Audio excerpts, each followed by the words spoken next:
Hello friends, welcome to my YouTube channel large animal vet. आज हम बात करेंगे गोट में होने वाले यानी कि बकरी में होने वाले पिंक आई डिसीज़ के बारे में, जिसे कि इन्फेक्शियस केराटोकंजंक्टिवाइटिस, कैपराइन केराटोकंजंक्टिवाइटिस और पिंक आई डिसीज़ के नाम से भी जाना जाता है। तो इन्फेक्शियस केराटोकंजंक्टिवाइटिस जो है वो शीप, गोट, कैटल, बफेलो सभी में एक कॉमन प्रॉब्लम है, सभी में होने वाली बीमारी है।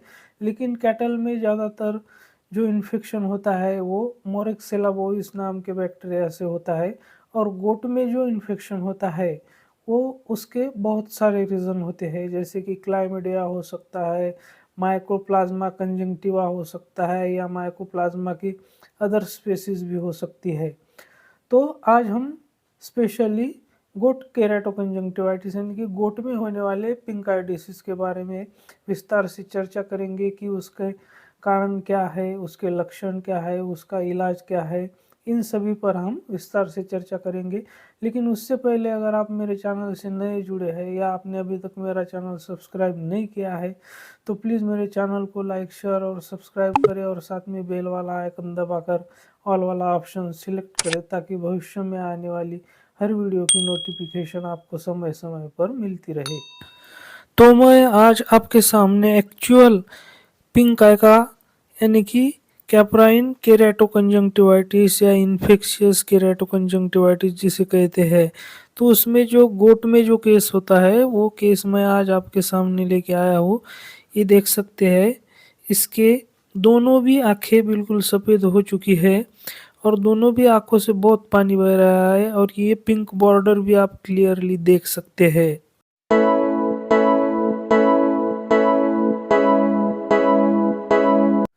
तो अब हम बात करते हैं पिंक आई डिसीज जो है, या फिर इन्फेक्शियस केराटोकंजंक्टिवाइटिस है, या फिर कैप्राइन केराटोकंजंक्टिवाइटिस है। तो ये एक ही डिसीज़ के सारे नाम हैं। तो ये जो डिसीज़ है वो, अब हम बात कर रहे हैं स्पेसिफिकली गोट के बारे में। तो गोट में ज़्यादातर ये माइकोप्लाज्मा की वजह से होता है, और तब होता है जब खास करके पशु की यानी कि गोट की जो इम्यूनिटी है वो कॉम्प्रोमाइज़ हो जाती है, या तो फिर जब उसकी आँखों में कोई इरिटेशन होता है, जैसे कि किसी डस्ट की वजह से, या फिर कोई चरते समय घास आँखों में चुभ गई हो, या कोई काँटा चुभ गया हो और आँखों में इरिटेशन होता है, तो वो बैक्टीरिया या माइकोप्लाज्मा वहाँ से एंटर करता है और वो इन्फेक्शन पैदा करता है। माइकोप्लाज्मा जो होता है वो बैक्टीरिया से थोड़ा अलग होता है, क्योंकि बैक्टीरिया को सेल वॉल होता है, और माइकोप्लाज्मा जो तो होता है तो उसको सेल वॉल नहीं होती है, तो उसे सेल वॉल लेस बैक्टीरिया कहते हैं। तो अब हम बात करते हैं इसके लक्षणों के बारे में। तो पिंक आई डिसीज़ में हमें गोट में क्या-क्या लक्षण देखने को मिल सकते हैं। तो कंटिन्यूअसली उसके आँखों से पानी बहता रहेगा, जिसे हम लैक्रिमेशन कहते हैं। वो धूप में आँख नहीं खोल पाएगा, वो हमेशा आँख बंद करके ही रहेगा। जैसे वो आँख खोलेगा, धूप उसकी आँखों के अंदर जाएगी तो वो उसे बहुत पेनफुल होगा, बहुत इरिटेटिंग होगा, इसलिए वो धूप में आँख नहीं खोलेगा।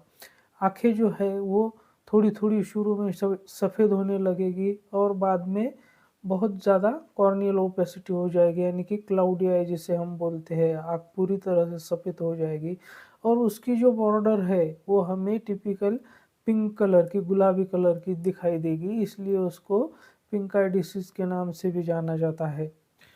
तो ये जो गोट देख रहे हैं, ये जो बकरी आप देख रहे हैं, ये पिंक आई डिसीज़ का केस है। जैसे कि आप देख सकते हैं, इसकी दोनों आँखें एकदम सफ़ेद हो गई है, दोनों आँखों से लैक्रिमेशन हो रहा है, यानी कि पानी लगातार बह रहा है। ये आप गुलाबी कलर की टिपिकल बॉर्डर भी उसके आँख में देख सकते हैं, और वो धूप में आँखें खोल भी नहीं पा रही है। तो वो, क्योंकि जब आँखें खुलती है तो उसको बहुत पेन होता है, बहुत इरिटेशन होता है। ये देखिए, आप एकदम टिपिकल पिंक कलर की बॉर्डर उसकी आँखों में देख सकते हैं, और दोनों आँखें एकदम सफ़ेद हो चुकी है। तो अब हम बात करते हैं इसके ट्रीटमेंट के बारे में कि हमें इसमें ट्रीटमेंट क्या करना है। तो ट्रीटमेंट में हमें जो एंटीबायोटिक लेना है वो लेना है ऑक्सीटेट्रासाइक्लिन इंजेक्शन, जो कि 10 mg पर केजी बॉडी वेट के हिसाब से आप इंट्रामस्कुलर या इंट्रावेनस रूट से लगा सकते हैं। और साथ ही में हमें इसको देना है टेरामाइसिन नाम से जो ऑप्थेल्मिक ऑइंटमेंट आता है, जैसे कि आप स्क्रीन पर देख रहे हैं। ये जोइटिस कंपनी का आता है, या और भी बहुत कंपनी के आते हैं जिसमें ऑक्सीटेट्रासाइक्लिन कंटेंट हो। ऐसा कोई भी ऑप्थेल्मिक ऑइंटमेंट आप इसको दे सकते हैं, और इसको 3 से 4 बार दिन में आपको रोज इसकी आंखों में डालना है। तो इंजेक्शन जो हम ऑक्सीटेट्रासाइक्लिन का लगाते हैं, तो उसके साथ साथ हमें एंटीहिस्टामिनिक भी लगाना है, जैसे कि क्लोरफेनिरामाइन मैलिएट, वो भी लगाना है इंट्रामस्कुलर। और जो पेन किलर होता है फ्लूनिक्सिन मेग्ल्यूमाइन, वो भी लगाना है 2.2 mg पर केजी बॉडी वेट के हिसाब से इंट्रामस्कुलर। और ये सारा ट्रीटमेंट हमें 4 से 5 दिन तक कंटिन्यू करना है। और इसके प्रिवेंशन के लिए हमें क्या प्रिकॉशंस लेनी चाहिए, तो ये बहुत ही इन्फेक्शियस डिसीज़ है। यह एक गोट से दूसरे गोट में बहुत तेज़ी से फैलता है अगर वो कांटेक्ट में आते हैं तो। इसलिए इसको सबसे पहले हमें सेपरेट करना है बाकी गोट से, बाकी बकरियों से इसको अलग करना है। और जहाँ पर ठंडी छाँव हो, यानी कि अंधेरा कमरा हो, ऐसी जगह पर इसको हमें रखना है ताकि उसको कम से कम पेन हो, कम से कम इरिटेशन हो। और इसमें आप सब कंजंक्टाइवल इंजेक्शन भी लगा सकते हैं, जैसे कि डिक्सामेथासोन और जेंटामाइसिन। उससे क्या होगा कि रिकवरी बहुत जल्द से जल्द होगी और पशु को पेन भी कम होगा। एक बात आपको और ध्यान में रखनी है कि इसका जल्दी से जल्दी ट्रीटमेंट करना है, वरना एक आँख का इन्फेक्शन दूसरी आँख में भी हो सकता है और बकरी दोनों आँखों से हमेशा के लिए अंधी भी हो सकती है, और सेप्टिसिमिया भी हो सकता है, और बकरी की डेथ भी हो सकती है। मेरे साथ बने रहने के लिए आपका बहुत बहुत धन्यवाद।